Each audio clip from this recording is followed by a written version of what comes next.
today, we're in our kitchen. The first you do for today, you wash your hands with soap. After, you get the dough. Here it is. Okay? You put it up right here.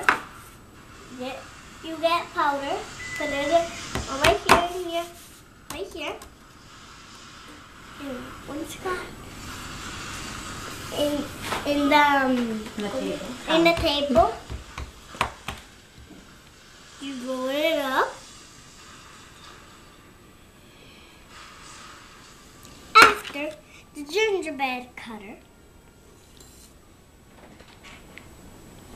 Oh, Merry Christmas, I want to read.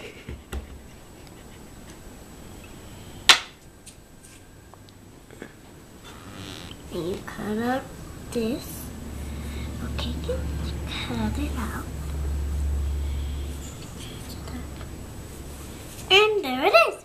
Gingerbread cookie. Be careful.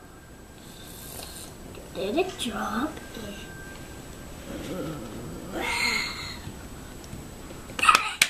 Bravo, Bella.